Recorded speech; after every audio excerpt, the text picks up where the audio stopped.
Greetings, this is Johan again from Into the Pit, and today I'd like to talk to you about one of my absolute favorite thrash metal albums. This ranks in my top 5, definitely. I won't say exactly where because that varies, but it's right up there along with Slayer, Rain and Blood, and Creator, Pleasure to Kill, as far as Extremity is concerned.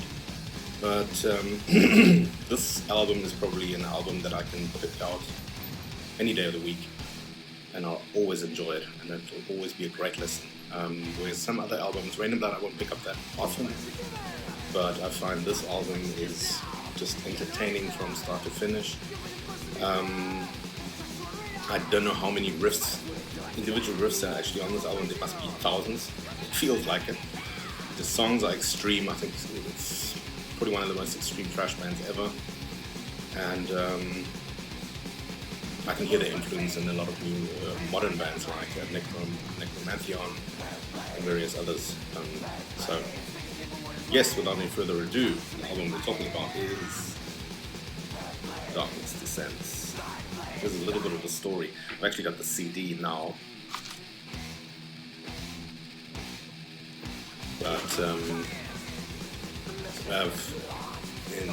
back in the 80s when I was in Germany on a visit, my big plan was to buy as many records as I can, and I think I flew back to Namibia with easily 30 records in my luggage. So it was a bit of a hassle getting them into Namibia at the Namibian airport, but I managed to do so without paying too much customs, or any customs. And one record I held in my hands in what was then World of Music. It was a shopping chain throughout Germany, and which had albums I couldn't believe. When I first saw that, I was mesmerized. My actual pen pal whom I visited at the time couldn't believe it. He was just staring at me as if I was from another world, and couldn't fathom how I couldn't stop going through the albums, and I always ended up having a pile of 20, and I only had so much money, and it was so hard to decide. And me knowing, how soon are you going to get back to Germany again, and also what kind of records do you want to bring back to Namibia? It was also a sort of prestige thing, like if I could tell my buddies when I get back, oh, I brought this, I brought that, that was a big story. So yeah, unfortunately this was not an LP I bought. Unfortunately, I opted for another release of Dark Angels, which is this one, Leave Scars.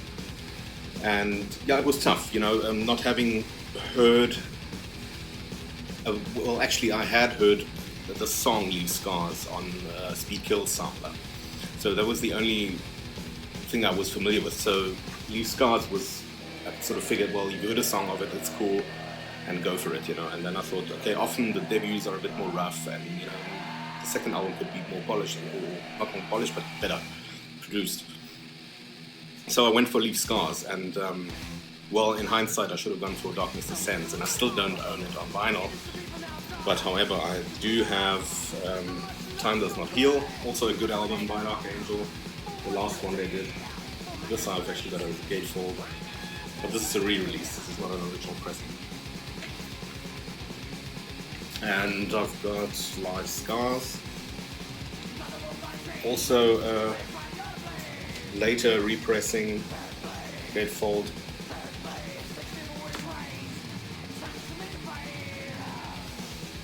So yes, the first time I actually heard Dark Angel was on Speed Kills. I think it was Speed Kills 3, or I'm not sure which one. It was the one with Battery and Forbidden and Blind Illusion. Oh yes, and then of course this I acquired later along with the other 2 LPs. So I'm glad to at least have these, but Darkness Descends I'm still hunting for, so it might be quite expensive at the moment. But yes, Darkness Descends for me just filled to the brim with killer songs, starting off with Darkness Descends, The Burning of Sodom, just upping the notch by tenfold after the intro, first track, Hunger of the Undead being a bit slower, but still unrelenting. Merciless Death, of course, Death is Certain, Black Prophecies, and the relentless Perish in Flames, covered by Malevolent Creation on, I think it was the Envenomed album. Yes, and I can't say anymore. This comes with 2 more live tracks, Merciless Death and Perish in Flames, going into Darkness Descends. Yes, unrivaled in intensity. I think, like I said, the only other albums that come close to this are Rain and Blood, and Exorder's Slaughter in the Vatican Live Dimension, the Creator's Pleasure to Kill. But if I were to go according to how much I listen to something, then this is definitely enters my player regularly.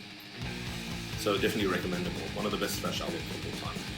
And yeah, one can only hope that Dark Angel actually do record a new album and don't lose that intensity. Well, that's me signing off for today. I think the next one will do something on Exorder's Slaughter in the Vatican.